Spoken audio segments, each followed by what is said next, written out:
வெண்முரசு. பன்னிரு படைக்களம் 60. இந்திரபிரஸ்தத்திற்கு மேற்கே யமுனைக்கு அப்பால் மரக்கூட்டங்களின் நிழற்கடலுக்குள் சூரியன் சிவந்து மூழ்கத் தொடங்கினான். நகரின் அனைத்து காவல் கோட்டங்களிலும் மாலையை அறிவிக்கும் முரசுகள் முழங்கின. சங்குகள் கடல் ஒரு பறவையென குரல் கொண்டது போல் கூவி அமைந்தன. ராஜசூய பந்தலின் அருகே பெருங்கண்டாமணி ஓங்காரமிழப்பி ரீங்கரித்து ஒடுங்கியது. வேள்வித்தீயிலிருந்து கொண்டு செல்லப்பட்ட அனலால் நகரின் கொற்றவை ஆலயத்தில் முதல் விளக்கு ஏற்றப்பட்டது. வாசிப்பது சந்தீப். ஒன்றிலிருந்து ஒன்றென அந்நெருப்பு பரவி முக்கண்ணன் ஆலயத்திலும் முழுமுதலோன் ஆலயத்திலும் உச்சியிலமைந்த இந்திரனின் பேராலயத்திலும் விளக்குகளாக சுடர்கொண்டது. அரண்மனையிலும் தெருக்களிலும் இல்லங்களிலும் பரவி இந்திரபிரஸ்தத்தை செந்நிற ஒளியால் மலையின் அணியென ஆக்கியது. அந்தியின் நீர்ச்செயல்கள் முடிந்து முனிவரும் அந்தணரும் நிறைவகுத்து வந்து வேள்விச்சாலையில் அமர்ந்தனர். அவியிடுவோர் இடம் மாறினர். புத்தாடை அணிந்து புதிய மாலை மலர்கள் தொடுத்த தார் சூடி தருமன் தன் அரசியுடன் வந்து அரியணையில் கோல் கொண்டு அமர்ந்தார். அவையெங்கும் அரசர்களும் குடிகளும் வணிகரும் நிறைந்தனர். தாமியர் ஆணையிட ராஜசூய வேள்வியின் அந்திக்கான சடங்குகள் தொடர்ந்தன. இளவரசியை வரவேற்கும் வேதப்பாடல் ஒலித்தது. இளவரசி எழுகிறாள். விழி திகழ நோக்குகிறாள். மின்னும் அணிகள் பூண்டு மங்கலம் கொள்கிறாள். முடிவிலா வெளியையும் ஆழங்களையும் எழுச்சிகளையும் நிறைத்துப் பரவுகிறாள். தன் ஒளியால் இருளை விரட்டுகிறாள்.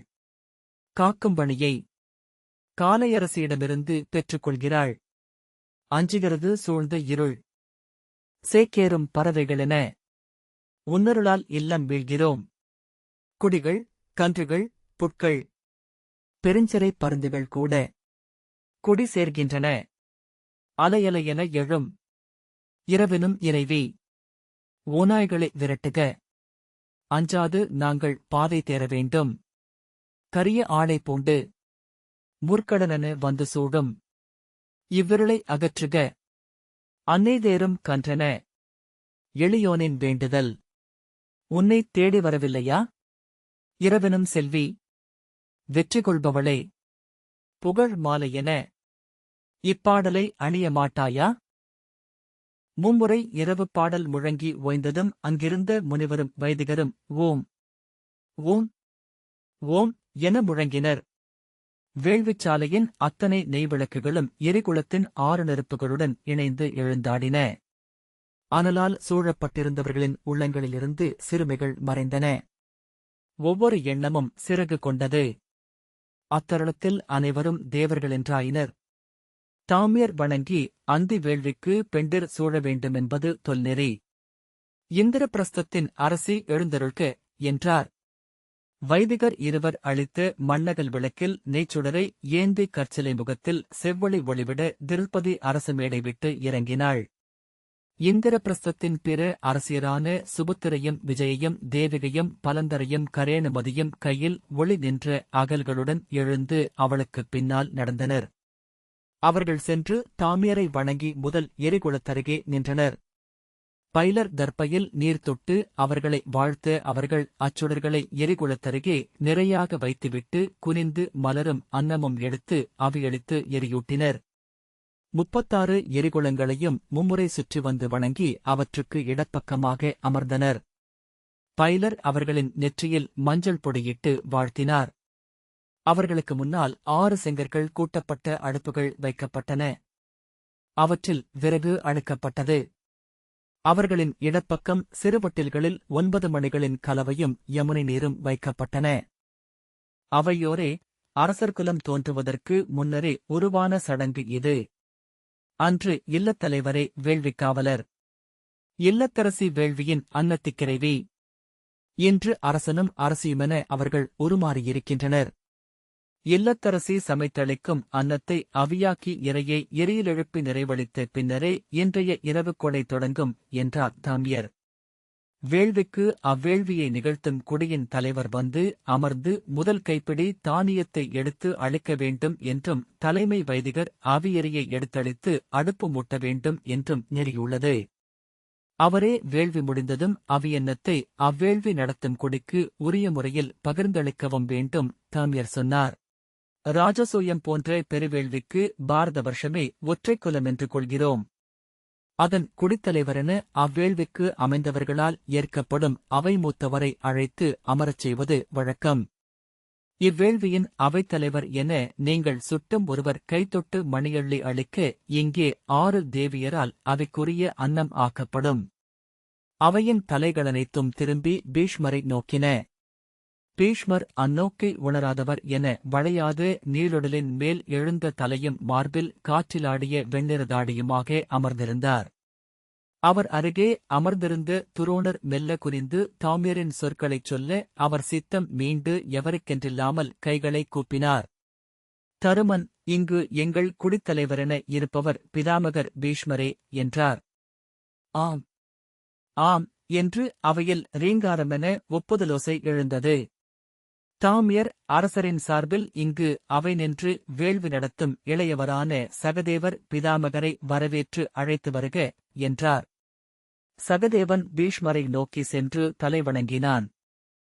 பீஷ்மர் கைகூப்பியபடியே எழுந்து அவையமர்ந்தோருக்கு வணக்கம். எரியெழுந்து நம் தெய்வங்களை நாடும் வேளை. முன்னோரின் விழிகள் நம்மீது பதிந்திருக்கின்றன. இக்கொடியின் மூத்தோன் என நான் வந்து இவ்வேள்வி எண்ணத்தை அள்ளி அளிப்பது குலமுறைப்படி சரியே. ஆனால் அவை என்னை பொறுத்தருள வேண்டும் என்றார். அதற்குரியவனல்ல நான் என்றே உணர்கிறேன். இத்தனை ஆண்டு கானகங்களிலும் அறியா நிலங்களிலும் தனித்தலைந்தும் அம்புகளாலும் சொற்களாலும் ஆழ்ந்து சென்று தவம் பயின்று நான் அறிந்த ஒன்றுண்டு.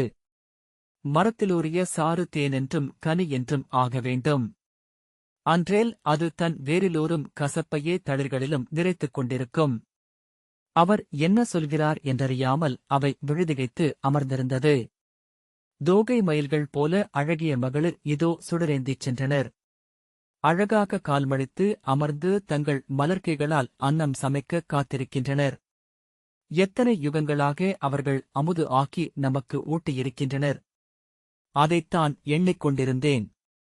மெலிந்து உலர்ந்த என் கைகளால் மணி அள்ளி அவர்களின் கலத்தில் இடுவேனென்றால் அது எவ்வகையிலும் மங்கலம் அல்ல. மூப்போ தவமோ அல்ல வேதங்களில் முதன்மை கொள்வது.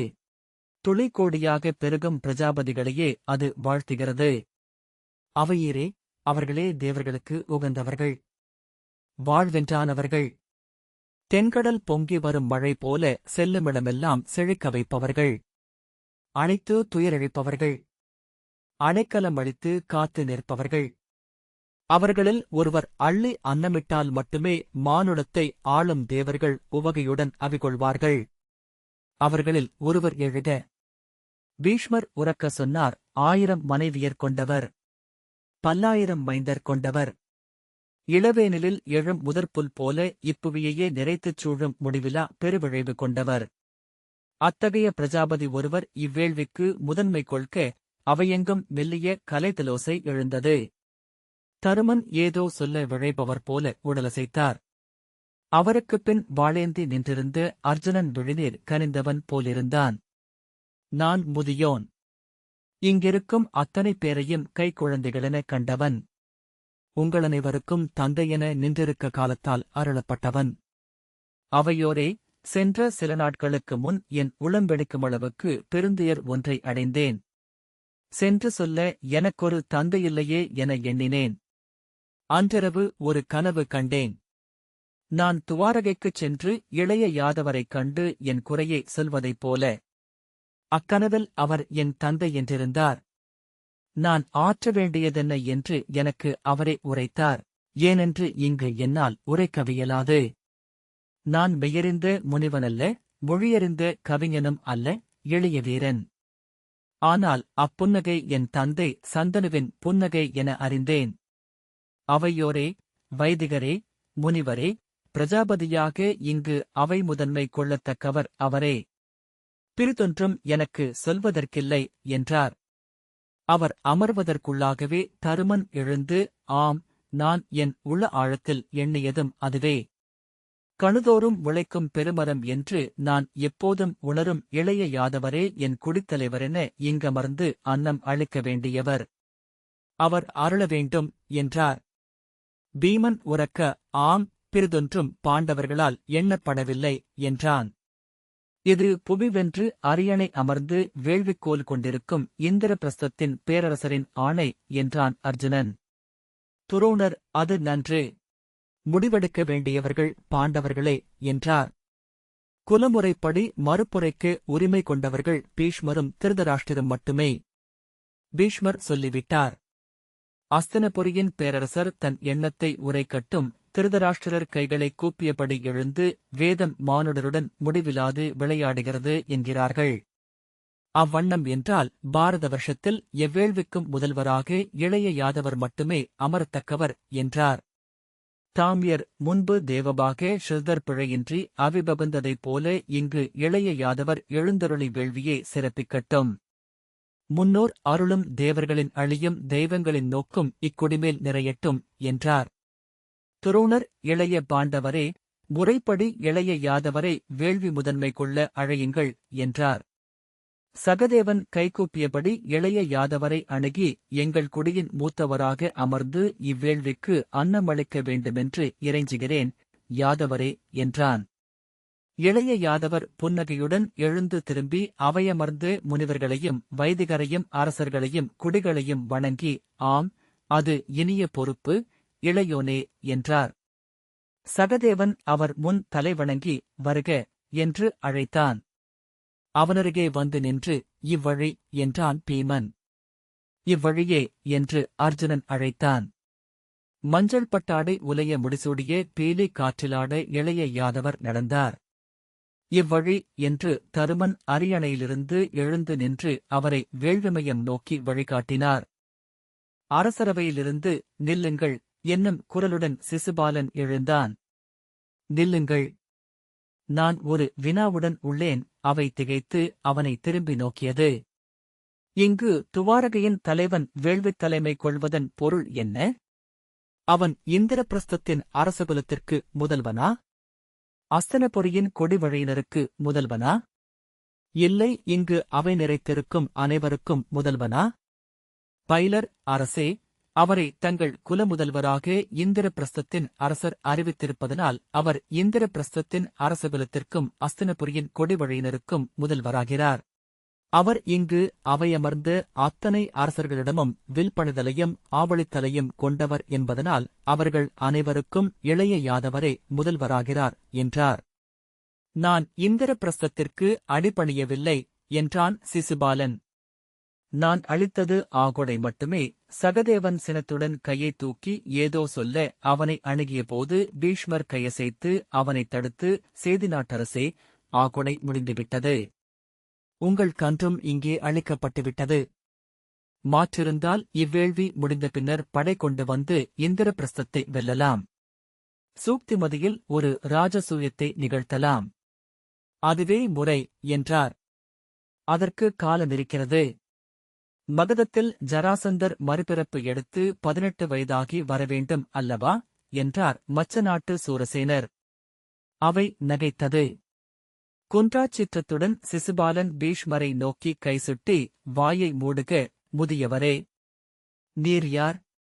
இது ஷத்ரியர் அவை. ஷத்ரியன் ஒருவன் கங்கத்துப் பெண்ணை புணர்ந்தான் என்பதற்காக நீர் ஷத்ரிய அவையில் நிற்கும் தகுதி கொள்வீரா என்ன? அப்படி பார்த்தால் நான் நீராடிய ஆற்றின் மீன்களெல்லாம் சேதி நாட்டுக்கு இளவரசர்களார்கள் என்றான். சேதி நாட்டரசே, நீர் எங்கள் விருந்தினர் என்பதனால் என்று சகதேவன் பற்களை கடித்தபடி சொல்ல அவனை மறித்து, விலகினில் சிறுவனே, நான் உன்னிடம் பேச வரவில்லை. இங்கு யார் யாரை ஷத்ரியரவைக்கு முதல்வரென அழைத்தார்கள்?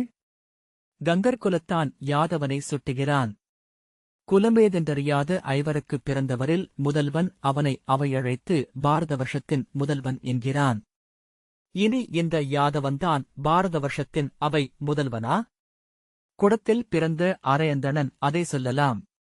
நாணிலாது ஏற்ற இங்குள்ள ஷத்ரியர் தங்கள் அன்னையின் கற்பினை ஐயுற்று அமர்ந்திருக்கிறார்களா?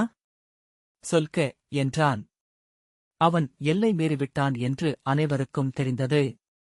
சினத்தில் உடல் வெறியாற்றெழுந்து வேலன் போல துள்ளித் துள்ளி விழ முகம் கோணலாகி கழுத்துத் தசைகள் இழுபட சிசுபாலன் கூவினான். உடலுடன் தொடர்பற்றவை போல அவன் கைகள் இருபக்கமும் எழுந்து அதிர்ந்தன. எங்கே குருது கொண்ட க்ஷத்திரியர்? அஸ்தனபுரியின் அரசன் சொல்லிழந்து விட்டானா? சிந்து நாட்டரசனும் விதர்ப்பத்தின் அரசனும் அஞ்சி உடல் சுருட்டி அட்டை போல் அமர்ந்திருக்கிறார்களா? கோசலனும் விதுலனும் வங்கனும் கலிங்கனும் மாளவனும் கூர்ஜரனும் என்ன சொல்கிறார்கள்? இந்த அவையில் இப்படி ஒரு வினா எழுந்தது என்பதை பதிவு செய்யட்டும் சூதர் சொல். பாரத வருஷமெங்கும் பாடப்படட்டும் என் சினம். அவையோரே, இவன் யார்?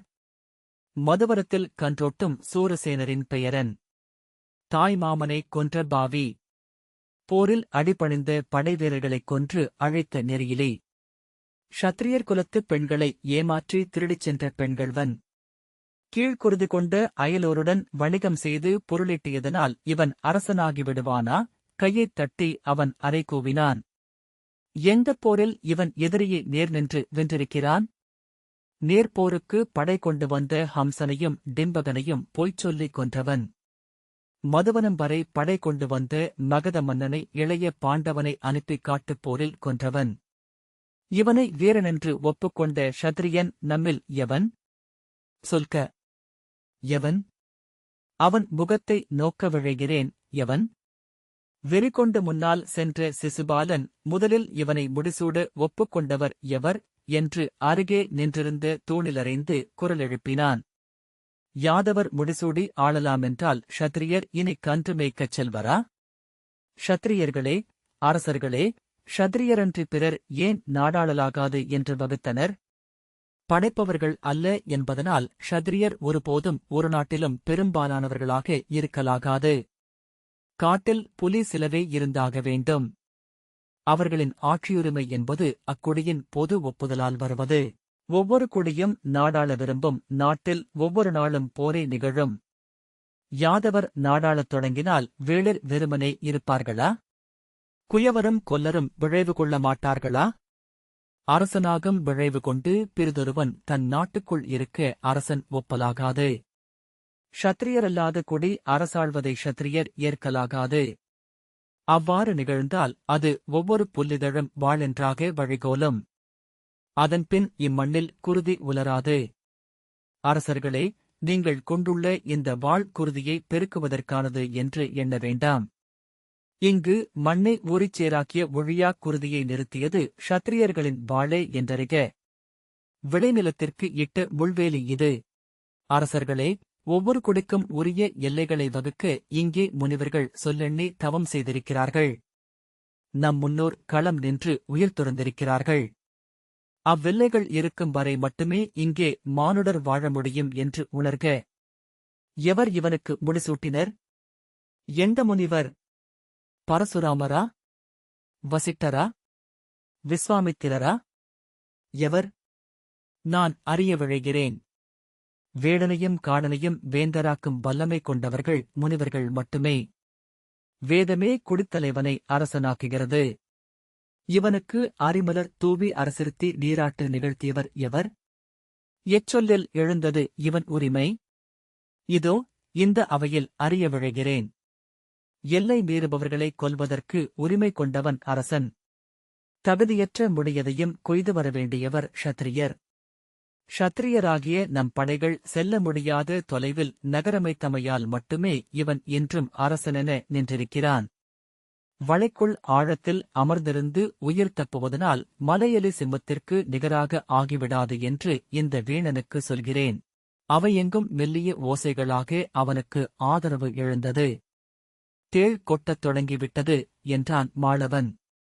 முழு நஞ்சையும் கொட்டிவிட்ட தேள் உயிர் வாழ முடியாது என்பார்கள் என்றான் அருகிருந்த கூர்ஜரன். எப்படி இந்த அவையில் நின்றான் இவன்? எந்தத் தகுதியில் என்று சிசுபாலன் கூவினான்.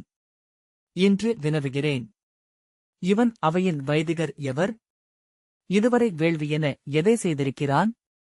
1000 ஆண்டுகாலமாக யாதவர் இந்திரனுக்கு அளித்து வந்த வேள்விக் கொடையை நிறுத்தியவன் எப்படி இந்திரனின் நகரில் மண்வேந்தன் விண்வேந்தனை வேட்கும் நிகழ்வின் தலைவனாக ஆனான்?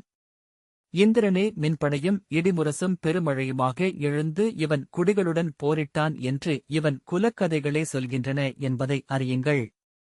நாம் க்ஷத்திரியர். விண்ணாளும் இந்திரனின் மண்வடிவர் என நம்மை போற்றுகின்றன நூல்கள்.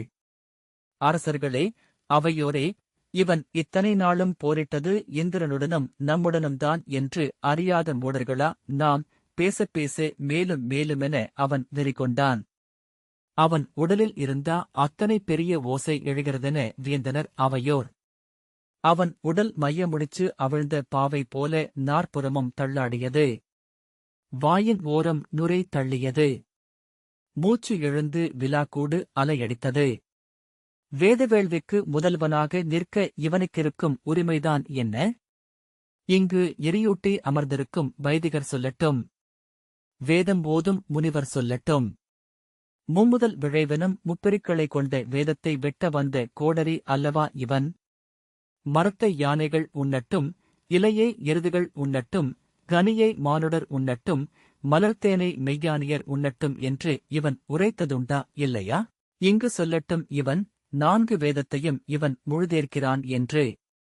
இங்கு நாவெடுத்து ஆணையிடட்டும் வேதச்சொல் என்பது மாறாமைமை என இவன் ஒப்புகிறான் என்று என்றான் சிசுபாலன். ஏன் இவன் ஜராசந்தனை கொன்றான்? ஏன் நாகவேதத்தை மண்ணிலிருந்து அழித்தான்? விழைவெனும் பெருநெருப்பு அது.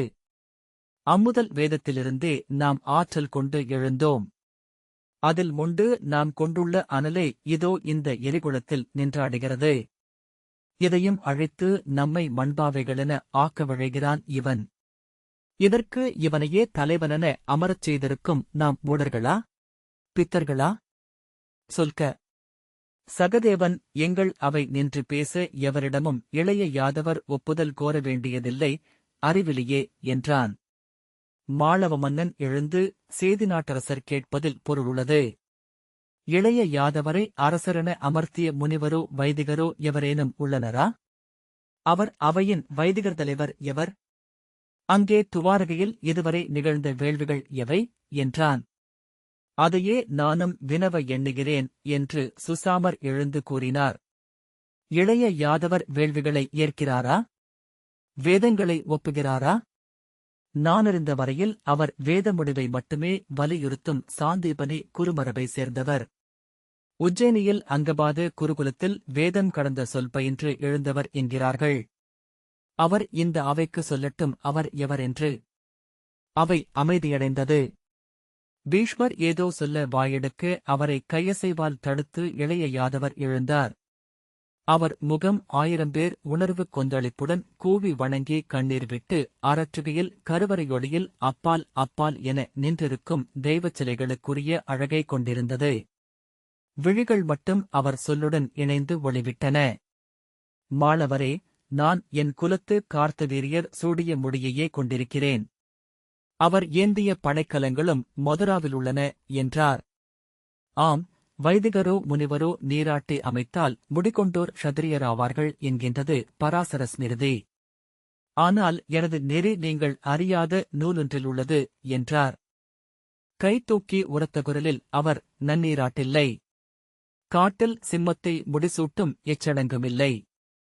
தன் ஆற்றலாலேயே அது அரசனாகிறது என்றபோது அவையமர்ந்திருந்த க்ஷத்திரியரல்லாத அரசர்கள் அனைவரும் கைகளைத் தூக்கி ஆம் ஆம் அவ்வாறே ஆகுக என்று குரலெழுப்பினர். சுசாமரை நோக்கி திரும்பி, முனிவரே, நீங்கள் உரைத்தது உண்மை. நான் அனைத்தையும் வெளிக்கொள்ளச் செய்யும் சாந்தீபனி குருகுலத்தின் மாணவன். வேத முடிவே மெய்மை என்றுரைக்கும் கொள்கை கொண்டவன். வேட்டம் வென்றும் கொண்டு எவரும் நிறைய முடியாதென்றும் அறிந்தும் ஆகியும் அவிந்துமே அமைய முடியும் என்றும் சொல்பவன். அழியாத வேத முடிவெனும் மெய்ப்பொருளை இங்கும் நிலைநிறுத்தவே வந்தேன் என்றார். ஏன் இவ்வேள்விக்கு நான் தலைவனாகக் கூடாது? ஆம், நான் இங்கு அறைகிறேன். நான் வேதத்தை முழுதேற்பவன் அல்ல, பாலுண்பவன் பசுவின் ஊனையும் உண்டாக வேண்டும் என்பதில்லை. பசுவுக்கு புல்லும் நீரும் ஊட்டிப் புறப்பவன் அதன் பாலை மட்டும் உண்ணும் மைந்தனென்றே ஆக முடியும் என்றார் இளைய யாதவர். அவையோரே, கேளுங்கள். வேதங்களுக்காக சொல்லாடி அதைவிட மேலானதென்று ஏதுமில்லை என்று சொல்லும் மனமுள்ள சொற்களுக்குரியவர்கள் யார்? இவ்வுலக இன்பங்களில் முடிவிலாது திளைத்து விண்ணுலகையும் விழைந்து அங்குமிங்குமாடும் முடிவிலா ஊசலில் ஆடி அழியும் சிறியோர் அல்லவா? இவர்கள் விழைவதென்ன? இங்கும் அங்கும் இன்பம் பிறிதேது? இவர்களின் உள்ளம் எங்கு மையம் கொள்ள முடியும்? கேளுங்களிதை. வேதங்கள் நேர், எதிர், நிகர் என்னும் முக்குணங்களை பேசுபவை. 3 துலாக்களின் முடிவிலா ஆடல் கொண்டவை. அந்த முக்குணங்களை வென்று செல்பவனே யோகி என்றறிக. இருமையறுத்து தன்னொழியில்தான் விழிகொள்பவனே மெய்மைக்கு அணுக்கமானவன். அரசரே, எதை விழைகிறீர்? வைதிகரே, எதை வேட்கிறீர்? முனிவரே, எதை எண்ணி தவம் கொள்கிறீர்? இலைநுனி தொட்டு பெருவெள்ளம் பரந்தொழுகுகையில் உங்கள் கிணறுகளுக்கு என்ன பொருள்? உயிரென்று வந்தமையால் இங்கு செயலாற்ற கடமை கொண்டிருக்கிறீர். தனக்கென்றில்லாது விளைவுகளில் சித்தமில்லாது விழைவிலாது ஆற்றும் செயலே தவம். ஆடும் துலாக்கோல்களின் நடுவே அசைவிலாது நின்றிருத்தலே யோகம். வேள்விகள் காமகௌரோத மோகங்களெனும் முக்குணங்களால் ஆனவை. ஏனென்றால் அச்சரடுகளின் ஊடுபாவால் ஆனதே இப்புடவி. அரசர்களே, இங்குள்ளவை அனைத்தும் நெறிநின்று நாடாளும் நல்லோர் பொருட்டே என்றுணர்க. எனவே வேட்டு அடைவது விழுப்பொருள் மட்டுமாகவே இருக்க வேண்டுமென்று இங்கே அறைகிறேன்.